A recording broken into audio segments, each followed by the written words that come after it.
So my previous video showed you guys how you can upgrade your wonder weapon to a level 4 pack-a-punch, and that required a teammate or somebody else throwing down their kill streak in terms of the juggernaut. And I wanted to make an update video on how you can do that solo since there is a new method. The thing that I love here in terms of Modern Warfare Zombies is that you can obviously play with a squad, or you can play this solo, which I enjoy doing and many others as well. And you can team up and play with people online or who are playing online in this game mode as well. But I wanted to make this video because it's super important to show you this technique and how to do this solo, since a majority or a good amount of people also play this game solo as well. And do me a favor, go ahead and stick around after I show you this guide on how to max level your wonder weapons to a pack-a-punch level 4, because I'm going to show you in some cases with a couple of wonder weapons just how powerful they are in tier 3 against some of those high value zombies or those elite zombies and even the mega abomination. So before we get started, a couple items. You want to go ahead and have obviously a gun in your insured weapon slot that you're bringing in, and the case of the wonder weapon that you're going to be using, and that's going to be put in your second slot. Next step is you're going to need to acquire a juggernaut kill streak case, whether you already have one in play or you need to go and buy one from a tier 3 zone, or do contracts until you get one or earn one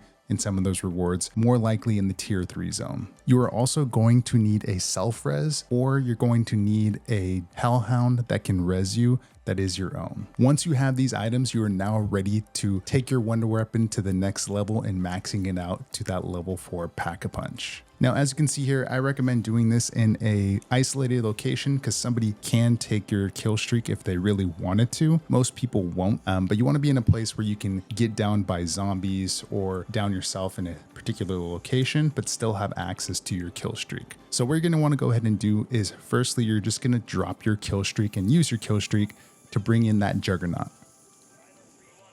After you do this, you're going to want to go ahead and down yourself, either by zombies or fall damage or however you want to do this. Next steps is you're going to self-revive yourself. Now, after you self-revive yourself, obviously you want to make sure that you're clear, kill any of the zombies because you don't want to go down again without a self-res.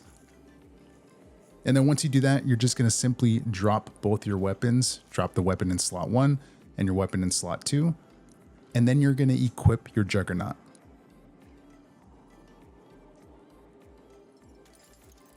After you equip your juggernaut kill streak, you're just going to let it run through till it's over. And the second the kill streak ends, you should have duplicated versions of your weapons, both your initial weapon slot 1 and your wonder weapon. Now, here's something to note that's very important. Before you do this, be aware that if you upgrade your weapon 1 slot, whether it's pack-a-punched or even has any ether tools on it, this method is going to strip your weapon of its rarity. So it's going to make it back to a normal gray, very common weapon that you come in the game with. It's not going to have any of those upgrades. It's going to strip both of these weapons, the wonder weapon from its legendary status or its high wonder weapon status, and also your normal gun back to its gray common weapon status. But after you do this, if you have legendary ether tools or pack-a-punch crystals, or you have money to go ahead and upgrade your guns again, then you can absolutely equip any ether tools you like, not only to your weapon, but also to the wonder weapon, which gives it that higher max damage,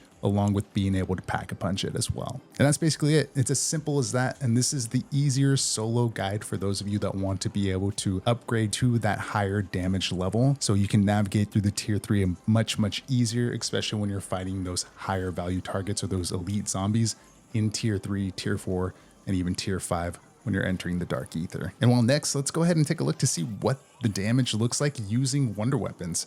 So in this example, I'm actually going to be using a Scorcher and also a VR11 case. Two very different wonder weapons. One I would say is way more powerful than the other. One being the Scorcher being less powerful than the VR11. The Scorcher is more used to get out of situations and be able to navigate through the map itself. It does have some attack that is useful in terms of the zombies itself, but not so much for those elite zombies. But it does actually do high damage against those elite zombies pack-a-punch level 4, mainly versus the manglers and some disciples, not so much against the mimics or the mega abomination. However, on the flip side, the VR11 absolutely destroys in tier 3, and I'm assuming in tier 4 as well. I haven't gotten a chance to test that. I wanted to test it out against the worm, but unfortunately I only had the one case, so I'm gonna have to go ahead and navigate and farm contracts in tier 3 or tier 4 till I can get more cases. But as you can see with the VR11, it absolutely shreds. I think in every single scenario for a Mimic, Mangler, and even a Disciple, it was a one-shot kill. For a Mega Abomination, if it's shooting its laser at you or opening its mouth and you hit it directly in the mouth, it basically gets it down to one shot. So you're probably going to need 2 shots, but if you can weaken the Mega Abomination a little bit with your main gun and then shoot it right in the gullet with the VR11, it's going to be a one-shot kill. But that's pretty much it. I just wanted to quickly update you guys here with this video to let you guys know how you can do this solo if you want to. I absolutely recommend it before it gets patched because I don't think this is something that they want in the game, but it is very useful to be able to utilize while you're playing in those higher tier zones. And if you're looking for more content like this, make sure to unlock that mayhem and sub to the channel. If you found this video useful, go ahead and drop a like on this video as well. I continue to make content for you guys just like this, and I appreciate all your guys' support. Again, I make videos focusing on Modern Warfare Zombies currently right now, but on all gaming content, and that's going to be camos, challenges, any updates in the game, or any workarounds and glitches just like this, so you guys can have fun playing this game mode the way that you like to. So that's going to do it for me for this video. Until next time, peace.